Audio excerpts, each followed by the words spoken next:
شیطان اس نے اللہ کے حضور قسم کھائی کہ میں تیرے بندوں کو تیرے تک نہیں آنے دوں گا، ان کے دائیں سے آؤں گا، ان کے بائیں سے آؤں گا، آگے سے آؤں گا، پیچھے سے آؤں گا، چاروں طرف سے حملہ۔ کدھر بھاگیں گے؟ ظالم دو راستے بھول گیا، اوپر والا اور نیچے والا۔ جب بندہ دعا کے لیے ہاتھ اٹھاتا ہے یا سر سجدے میں رکھ دیتا ہے، شیطان کچھ بھی نہیں کرتا۔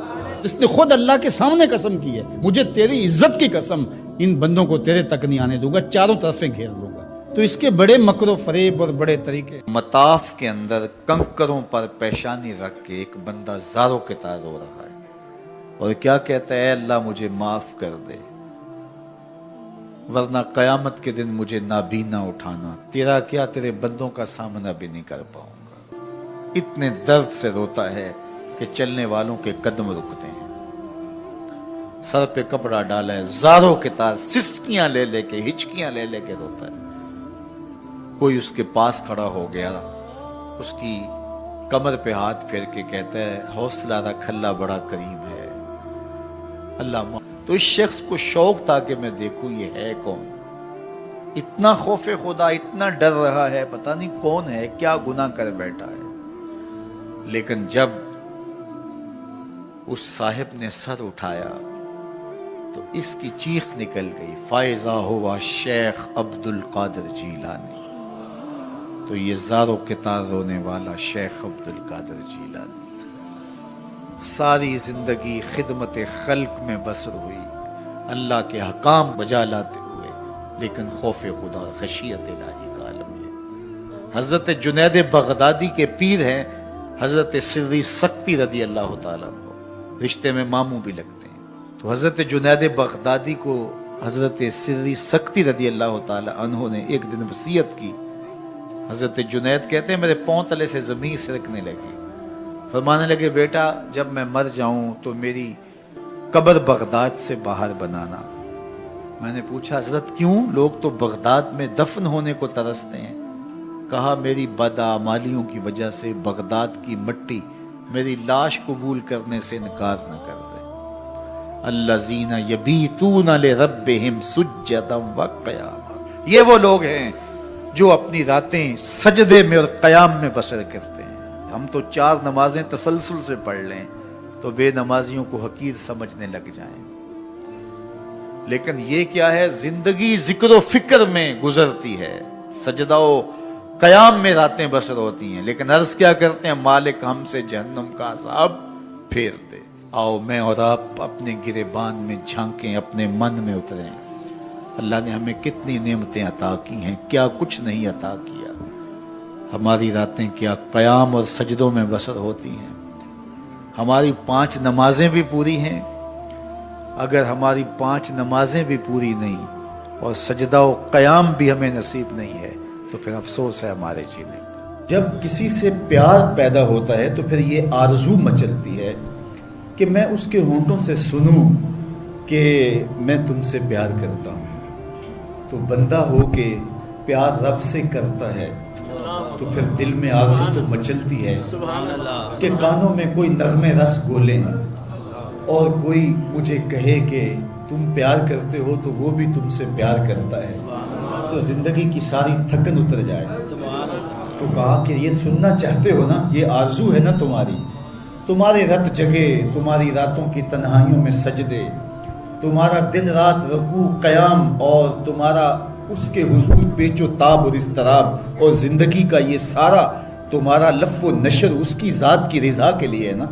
تم چاہتے ہو کہ ہمارا رب ہم سے راضی ہو جائے، کبھی کعبے کے چکر کاٹ رہے ہو، کبھی پتھروں کو چوم رہے ہو، حجر اسود کو چوم رہے ہو، کبھی ملتزم پہ لپٹ لپٹ کے آہوزاریاں کرتے ہو، کبھی مطاف میں پیشانی رگڑتے ہو اور کبھی حتیم میں روتے ہو۔ تم اسی تڑپ میں ہو نا، یہی بتانا چاہتے ہو نا کہ ہم تجھ سے پیار کرتے ہیں، یہی بتانا چاہتے ہو نا کہ ہم تجھ سے محبت کرتے ہیں۔ کبھی سحری کے وقت مصلی بچھاتے ہو، تمہارے آنسو مصلی میں جذب ہوتے ہیں اور مصلی بھیگ جاتا تمہارے آنسوؤں سے، کوئی دیکھ نہیں رہا ہوتا، لیکن تمہارے دل سے یہ ہوک اٹھتی ہے، جس کے لیے یہ آنسو جذب ہو رہے ہیں وہ تو دیکھ رہے نا، تمہیں یقین ہوتا ہے، لیکن محبت میں عجب تکرار کی خو ہے، کہو نا کہ مجھے تم سے محبت ہے۔ تو پھر یہ خو جو طبع کے اندر ہے، بندہ سننا چاہتا ہے، وہ بے تابیاں اسے تنگ کرنے لگ جاتی ہیں، اس کے اندر اداسیاں پیدا ہوتی ہیں کہ یار میں تو اس سے پیار کرتا ہوں، میں تو اس سے محبت کرتا ہوں، وہ بھی کرتا ہوگا، یہ تو یقیناً اس نے مجھے توفیق سجدہ نصیب ہی تب کی ہے، لیکن میں بھی تو سننا چاہتا ہوں کہ وہ مجھ سے پیار کرتا ہے، میرے سجدوں کا مل ڈالا اس نے۔ اگر میں گلی گلی کی خاک چھانی اور نگر نگر گھوم کے اس کے حرم کے چکر کاٹے اور دیوانہ وار گھوما تو وہ بھی تو کہے مجھے تیرے چکر عاشق زار نظر آ رہے ہیں اور میں تجھے پسند کرتا ہوں، تو چکر کاٹ رہا ہے، میرے حرم کا طواف کر رہا ہے، میں تیرے اوپر رحمت نچھاور کر رہا ہوں۔ تو سننا چاہتا ہے بندہ کہ وہ بھی کہے کہ ہاں تیری محبت قبول ہوئی، تیری محبت مراد کو پہنچی۔ تو آواز آئی تم یہ چاہتے ہو نا کہ وہ بھی تم سے محبت کا اظہار کرے اور اعلان کرے، اور اس کی محبت کا تمہیں یقین تو ہے لیکن وہ مزید جو ہے وہ اذعان و یقین کے سانچے میں ڈھل جائے۔ تو کہا کہ یہ اگر تم چاہتے ہو تو تم ایک طریقہ بتاتا ہوں، تم محبت کا جواب چاہتے ہو، تم ان سجدوں کا جواب چاہتے ہو، تم طواف اور ان چکروں کا جواب چاہتے ہو، تو تمہیں بتاتا ہوں میرے رسول کی چوکھٹ پہ آؤ اور ان کی اتباع کرو، ان کی اتباع کرو۔ تم نکلے تو محبت کرنے تھے، تم عاشق زار بنے تھے، لیکن یحببکم اللہ، وہ خدا ہو کہ تم سے محبت کرے گا۔ اچھا، یہاں میں ایک اور جملہ کہنا چاہوں گا، اور وہ یہ کہ یہاں ذکر کیا گیا حضور کی اتباع کا، تو اتباع سے قبل بھی محبت، اتباع کے بعد بھی محبت۔ قل ان کنتم تحبون اللہ فاتبعونی یحببکم اللہ، یعنی اتباع سے پہلے بھی محبت، اتباع کے بعد بھی محبت۔ تو کوئی اتباع لالچ میں بھی ہوتی ہے، کسی غرض میں بھی ہوتی ہے کہ میں اس کی بات مانوں تو مجھے یہ ملے گا، لیکن کہا کہ تم نے میرے رسول کی اتباع ایسی کرنی ہے جس کے آگے بھی محبت ہو، جس کے پیچھے بھی محبت۔ جب تم محبت کے دائرے میں رہ کے اتباع اور فرما برداری اور انقیاد اور اطاعت کے زمرے میں آ جاؤ گے تو پھر تم تو نکلے تھے رب سے پیار کرنے کے لیے، لیکن وہ رب ہو کے خود کہتا ہے میں اب تم سے پیار کرتا ہوں، اور درمیان میں اتباع میرے حضور کی آئی۔ یہ مائک جس کمپنی نے بنایا ہے، جب ہم مارکیٹ سے خرید کے لائے تھے تو اس کے ساتھ ایک چھوٹی سی بک بھی آئی تھی جس میں یہ بتایا گیا تھا کہ اس کو ہم نے استعمال کیسے کرنا ہے،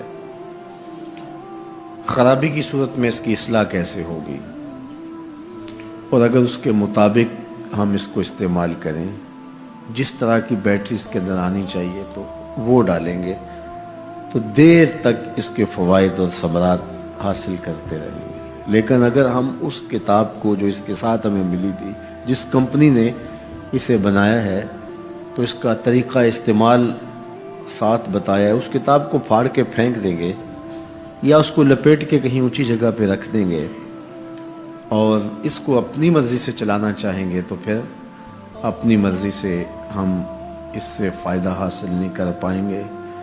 تھوڑا وقت فائدہ حاصل ہوگا لیکن نتیجہ کچھ بھی نہیں ہوگا۔ تو جو کمپنی کوئی چیز تیار کرتی ہے تو اس کا طریقہ استعمال بھی ساتھ چھوٹی سی بک کی صورت کے اندر آپ کو دیتی ہے۔ تو جس مالک نے حضرت انسان کو بنایا ہے اس نے ساتھ کتاب اللہ کو بھی بھیجا ہے۔ تو اس کو پڑھتے جاؤ اور اپنی زندگی کو سنوارتے جاؤ، اس کے مطابق زندگی گزاریں گے تو زندگی سوکھی ہوگی، اور اگر زندگی اپنی خواہش پہ گزاریں گے اور غلاف میں لپیٹ کے قرآن مجید کو اوپر رکھ دیں گے اور وہاں سے دیکھ کر کے اس کو آپریٹ نہیں کریں گے اس جسم کو، تو پھر نتیجہ وہی ہوگا جو عمومی طور پہ متوقع ہے۔ تو اس لیے التمسک بکتاب اللہ، اللہ کے بتائے ہوئے طریقہ حیات کے مطابق زندگی گزارنا ہو تو قرآن مجید کے بغیر ایک قدم بھی نہیں چلا جا سکتا۔ گر تو می خواہی مسلمان زیستن، نیست ممکن جز با قرآن زیستن۔ اگر تو مسلمان بن کے جینا چاہتا ہے تو قرآن مجید کے بغیر ایک قدم بھی نہیں چل سکتا۔ تو اس کتاب کے ساتھ تمسک اختیار کرنے کی تلقین کی۔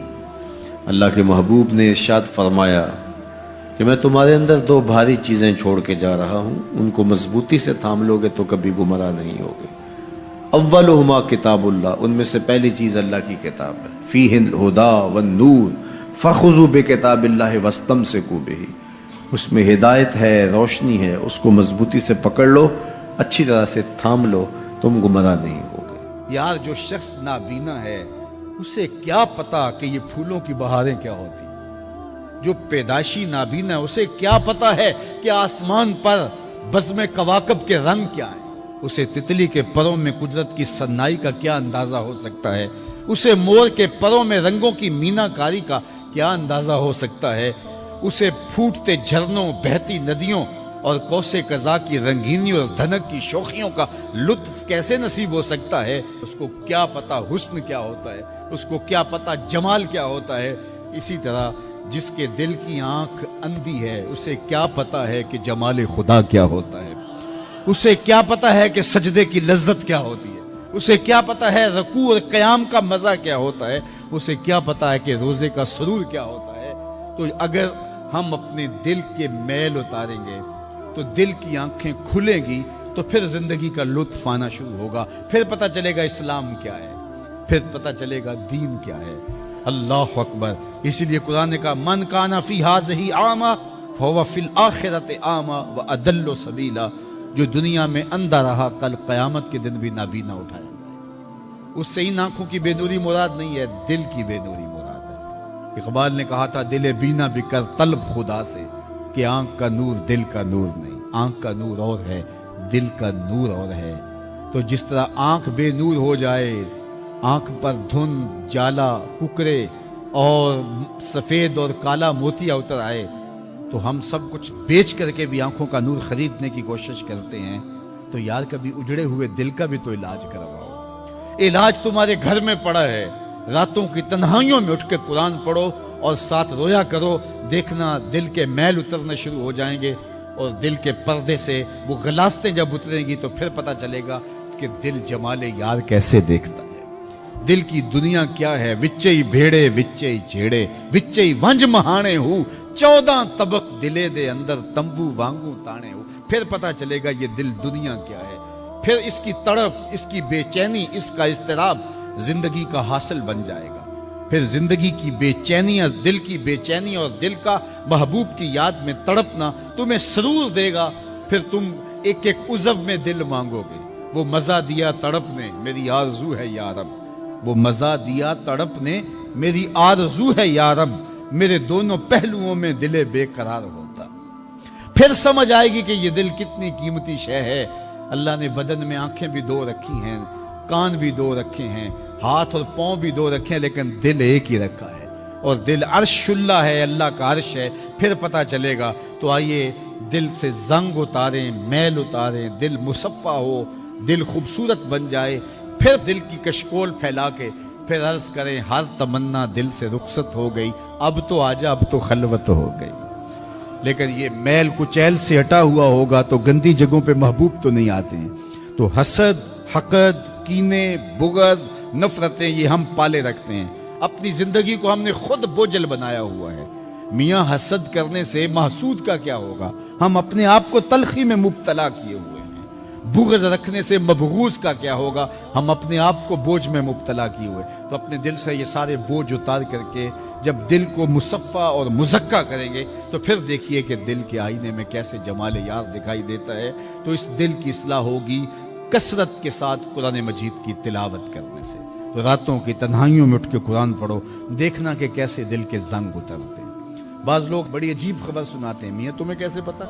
وہ کہتا ہے میں رات اچانک نیند نہیں آ رہی تھی تو ایک چینل کھولا تو اس میں یہ خبر چل رہی تھی۔ تو میں نے کہا تجھے نیند نہیں آ رہی تھی، تو نے چینل کھولا، کاش تو قرآن کھول کے بیٹھ جاتا، تجھے وہ دکھائی دیتا کہ تیرا اندر تیرا باہر روشن ہو جاتا۔ تو راتوں کی تنہائیوں میں اٹھ کے قرآن مجید پڑھنے کا مزاج پیدا کریں، اپنی صبح کا آغاز قرآن مجید کی تلاوت سے کریں، اپنے دن کو سمیٹیں، سونے کی تیاری کریں، سورہ ملک سے اپنے معاملات کو سمیٹیں۔ یہ چند دن کر کے دیکھ لیں۔ اور اگر آپ کو معاشی مسائل ہیں، مشکلات ہیں، تو سورہ واقعہ اس کے لیے اکسیر ہے۔ صرف 3 رکوع ہیں، اتنی اکسیر کہ جس کی زندگی میں سورہ واقعہ آ گئی وہ مشکلات میں مبتلا نہیں ہوتا، اللہ اس کے لیے رزق کے دروازے کھول دے۔ مدینے کی گلی سے میرے حضور کا گزر ہوا، ایک ایسا مکان بن رہا تھا جس طرز کے مکان کو حضور پسند نہیں کرتے. تو پوچھا یہ کس کا مکان ہے؟ کہا فلاں انصاری کا. حضور گزر گئے. کسی نے اس کو جا کے بتایا حضور تیری گلی سے گزرے تھے, تیرے مکان کو دیکھا, شاید حضور کو پسند نہیں آیا. چہرہ بتا رہا تھا حضور کا کہ تیرا مکان اچھا نہیں لگا. انہوں نے کدال لیا اور مکان زمین کے برابر کر دیا.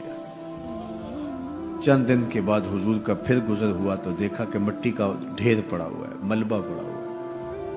کہا اس شخص کو بلاؤ. بلایا گیا. کہا میں گزرا تھا, تیرا مکان بن رہا تھا, اب مٹی کا ڈھیر پڑا ہے.